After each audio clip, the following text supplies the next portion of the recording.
各位好，又係我長毛。今集我哋講雞湯。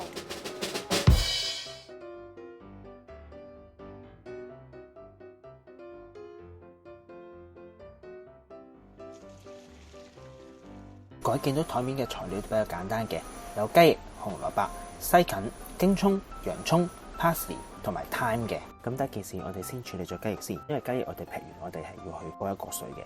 咁過水原因係因為等啲雞翼嘅雜質，例如血啦同埋碎骨，可以沖一沖出嚟，令到個湯冇咁濁嘅。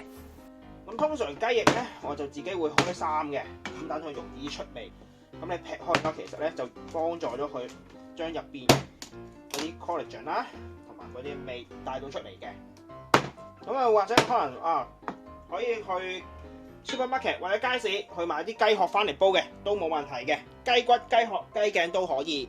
大家都見啦，而家沖緊水嘅雞翼咧係會比較偏濁嘅啲色，咁沖到佢大概比較清啲嘅時候咧，咁我哋就可以攞去煲雞湯噶啦。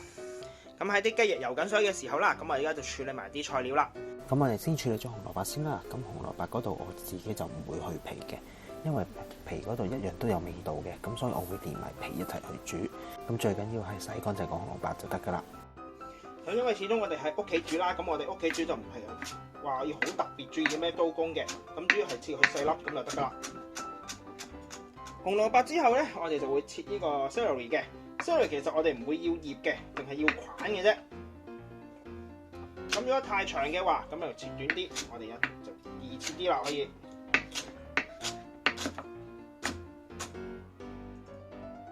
好，咁到呢啦。咁呢嘅話，其實我哋會注意一樣嘢嘅，因為如果我哋煲雞湯啊嗰啲嘢，或者煲汁底嗰啲咧，我哋通常就會就係用白色嗰一 part 嘅。綠色嗰一 part 唔係唔用，綠色嗰 part 因為佢哋有個味比較重啊，咁所以我哋通常就會用白色呢一 part 嘅。咁啊唔需要太多啦。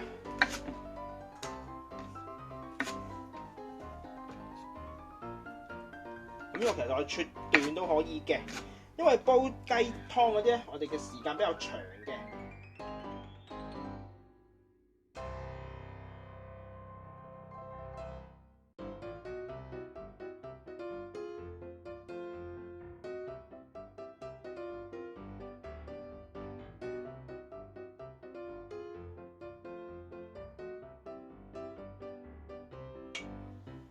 擺落去頭先嘅菜碼。香草啦 ，parsley 菌 ，bay leaves， 可以落幾粒黑胡椒嘅，跟住水啦，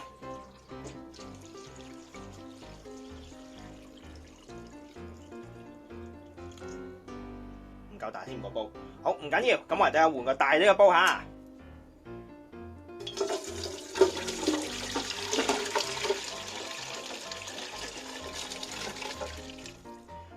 水其實係要落幾多咧？咁其實好簡單嘅啫，蓋過晒所有材料，因為我哋始終比較長時間去煲啊。咁咧其實多水少少冇所謂嘅。咁如果雞湯佢大概要煲幾耐咧？最快啊都要45分鐘嘅。咁其實如果你想呢個雞湯啊，佢個味比較好啊，同埋比較結身嘅話咧，咁其實啊係最少要煲個半鐘嘅。因為佢骨頭裏邊嘅 collagen 咧係要比較長時間去先至可以提取到出嚟嘅。咁如果你唔夠時間嘅話咧，可能你煲得太短時間咧，其實佢係唔會好 thick 嘅，佢比較水。咁一開始先慢火啦，咁等佢滾起咗先，咁啊然後咧佢就會啲泡沫出到嚟嘅，咁嗰啲亦都係雜質嚟嘅，咁我哋就會撈走啲泡泡啦，咁就同埋啲污糟嘢。咁之後咧我哋就會開始轉翻做細火，咁要幾細咧？咁我哋咁其實係大概好似蝦眼水咁啊！咁咩叫蝦眼水咧？其實係你不斷咁開住火去煲嘅時候，佢啲泡泡係好細粒、好細粒、好細粒，好似蝦眼咁嘅。好，喺佢滾起咗啦，而家咁我哋就開始滗佢嗰啲雜質啦。咁其實咧最主要係當佢滾起咗嘅時候咧，我哋就要轉翻做蝦眼水。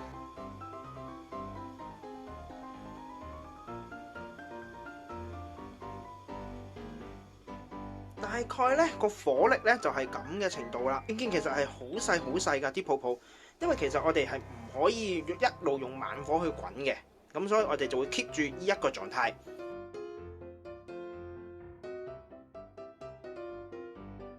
經過4個鐘啦，咁個雞湯就搞掂啦。咁而家我哋就過篩啦，開始可以。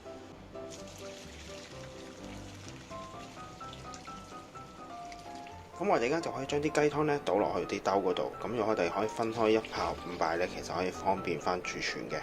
咁到時用幾多就可以一盒盒咁樣清噶啦，咁就唔使一大 pack 咁樣分。咁同埋我哋呢一度咧就而家佢比較液體啊，咁到説到聽朝嘅時候咧，咁咧就可以睇到佢點樣用會一嚿嚿噶啦。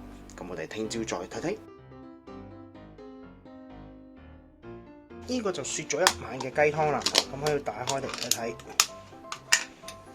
咁面係有少少油脂係正常嘅，咁不過咁但係會見到係比較一嚿嚿嘅，就好似啲啫喱咁樣樣嘅。咁點解呢？呢個就係因為嗰啲骨膠原，骨頭裏邊嗰啲骨膠原出晒嚟。咁所以其實如果你煲耐啲呢，佢出不到嚟嘅話呢，就其實就會變到好似啫喱咁樣樣噶。咁其實如果你之後用嗰時就好簡單嘅啫，劈翻落個湯嗰度，或者可能你劈落個你要煮嘅嘢嗰度呢，咁煮一陣呢，其實會溶翻。咁一樣都會變翻做我哋用嘅雞湯嘅。咁如果你想 keep 耐啲嘅，你可以擺喺雪櫃，咁大概 keep 到1個禮拜。咁但係如果你話我真係用唔晒，但係個量又好大呢，其實你可以擺冰箱嘅，擺冰箱就可以擺耐啲噶。咁你可以擺到1至2個月噶啦。